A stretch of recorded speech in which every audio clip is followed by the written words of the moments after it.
नमस्कार दोस्तों। आज हम लोग निरंतर करंट अफेयर्स में बहुत ही चर्चित और बहुत ही विवादित मुद्दे के बारे में बात करेंगे, EWS रिजर्वेशन के बारे में।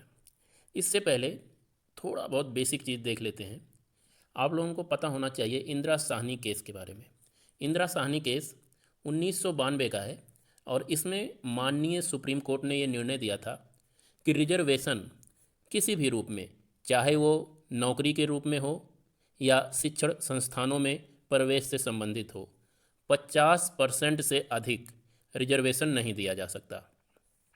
ये इंदिरा साहनी 1992 के जजमेंट में सुप्रीम कोर्ट ने कहा था और अभी तक यही फॉलो हो रहा था।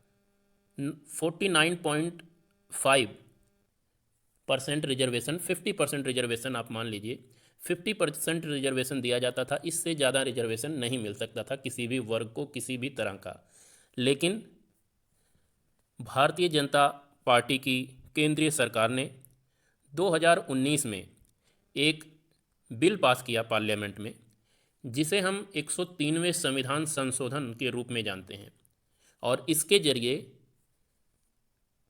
इन्होंने रिजर्वेशन को 60% वैध बना दिया, यानी 60% तक रिजर्वेशन दिया जा सकता है।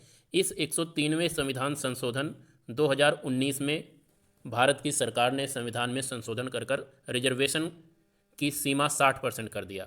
और ये जो 10% का रिजर्वेशन बढ़ाया गया, इस 10% रिजर्वेशन में ये कहा गया कि जो भी आर्थिक रूप से कमज़ोर वर्ग हैं उन्हें शैक्षणिक संस्थानों में प्रवेश के लिए और नौकरियों में आरक्षण दिया जाएगा। खास बात है, यहाँ पर इन्होंने 10% का ये जो कैप रखा, इसमें आर्थिक रूप से कमज़ोर वर्ग को केवल उन्हीं लोगों को माना जो सामान्य वर्ग से आते हों, जो जनरल श्रेणी के लोग हों। अर्थात जनरल में जैसे ब्राह्मण आ जाते हैं, बहुत से ठाकुर लोग आ जाते हैं, तो इन सब लोगों को ही इस 10% के रिजर्वेशन में शामिल किया गया। यानी आर्थिक रूप से कमज़ोर वर्ग केवल और केवल जनरल के लोगों को माना गया और उन्हें ही रिजर्वेशन दिया गया।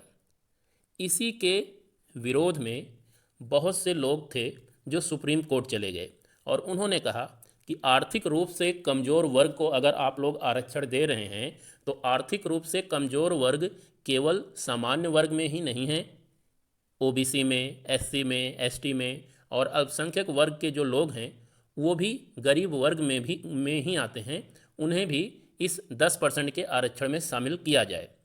इसी को मुद्दे को लेकर लोग केस गए और इसी केस में माननीय सुप्रीम कोर्ट ने 7 नवंबर का अपना बहुचर्चित और बहुविवादित निर्णय दिया, जिसमें बहुत से लोग इस निर्णय से सहमत हैं और बहुत से लोग इस निर्णय से असहमत हैं। खुद जो सुप्रीम कोर्ट की ये न्यायपीठ बैठी थी, 5 लोगों की न्यायपीठ बैठी थी। इस 5 लोगों के न्यायपीठ में 3 लोगों ने तो ये माना कि 103वां संविधान संशोधन उचित है, ये संविधान का कहीं भी अतिक्रमण नहीं करता। लेकिन इन 5 जजों में से 2 जज ऐसे थे जिन लोगों ने ये माना कि 103वां संविधान संशोधन उचित नहीं है, ये न्याय के मूलभूत सिद्धांत के विरोध में है और उन्होंने इस संविधान संशोधन से अपनी असहमति जताई। उन्हीं के बारे में आज हम लोग देखते हैं। आगे बढ़ते हैं। अब यहाँ पर देख लीजिए, ये लेटेस्ट फैक्ट एंड फिगर हैं, रिजर्वेशन किसको कितना मिलेगा। मेरिट के आधार पर अगर रिजर्वेशन की बात करें तो अब मेरिट के आधार पर 40.5% ही सीटें हैं जो मेरिट के आधार पर भरी जाएंगी। अभी तक जो होती थी वो 50% रहती थी, अब केवल 40% रह गई हैं। और यहाँ पर इकोनॉमिकली वीकर सेक्शन के लिए 10% का रिजर्वेशन है। एसटी के लिए आप देख सकते हैं 7.5% का रिजर्वेशन है।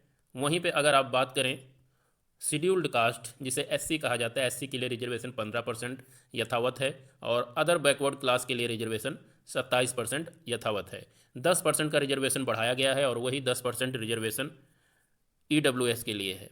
तो ये रिजर्वेशन का जो इस समय ढांचा है ये है। अब यहाँ पे देख लेते हैं कौन से न्यायाधीशों ने क्या कहा। सबसे पहले बात कर लेते हैं जस्टिस दिनेश महेश्वरी, जस्टिस बेला एम त्रिवेदी और जेबी पारदीवाला की। इन लोगों ने माना कि 103वां संविधान संशोधन एकदम उचित है और ये कहीं भी संविधान के मूल ढांचे का विरोध नहीं करता, उल्लंघन नहीं करता। वहीं पे अगर चीफ जस्टिस यूयू ललित और जस्टिस रविंद्र भट्ट की माने तो इन्होंने इस न्यायपीठ के समक्ष कई मुद्दे उठाए।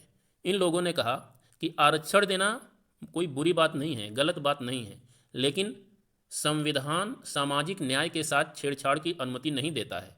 ये क्वेश्चन इन्होंने पूछा। इसके साथ ही साथ इन्होंने ये प्रश्न भी उठाया कि क्या आर्थिक रूप से गरीब व्यक्ति केवल सामान्य वर्ग में ही होते हैं, एससी, एसटी और अल्पसंख्यक, इन सब में गरीब यानी आर्थिक रूप से गरीब व्यक्ति नहीं होते हैं? ये क्वेश्चन इन्होंने उठाए। और इसके साथ ही साथ इन दो न्यायाधीशों ने अपना मत रखा कि ईडब्ल्यूएस आरक्षण में एससी, एसटी, ओबीसी और अल्पसंख्यक वर्ग के लोगों को भी शामिल करना चाहिए, यानी 10% के कैप में इन लोगों को भी शामिल करना चाहिए, क्योंकि आप आरक्षण का आधार आर्थिक रूप से मान रहे हैं। और आर्थिक रूप में अगर आप गरीब मान रहे हैं तो आर्थिक रूप से आपको गरीब इन वर्गों में भी ढूंढना पड़ेगा। तो मुद्दा यही है। अब यहाँ पर इस न्यायपीठ ने 3-2 के निर्णय से अपनी जो निर्णय दिया है 3-2 के उससे दिया है, आदेश पारित किया है, ये सभी को सर्वमान्य है, मानना भी चाहिए। माननीय सर्वोच्च न्यायालय ने जो भी बहुमत से निर्णय दिया है वो सभी को मानना पड़ेगा, उसके लिए सब बाध्य भी हैं मानने के लिए। लेकिन व्यक्तिगत रूप में आप पूर्णतः स्वतंत्र हैं, अपने मत रख सकते हैं कि आप किन के साथ जाना चाहेंगे। आप खुद सोचिए, अगर आर्थिक रूप से गरीब वर्ग को आरक्षण दिया जा रहा है तो क्या आर्थिक रूप से गरीब वर्ग यानी गरीब लोग केवल जनरल में ही होते हैं? वो तो सभी वर्गों में हैं। ओबीसी हो, ओबीसी में बहुत सारी जातियां हैं, उन जातियों में आपको गरीब मिल जाएंगे। एसटी वर्ग में चली जाइए, कितनी गरीबी है वहाँ पर।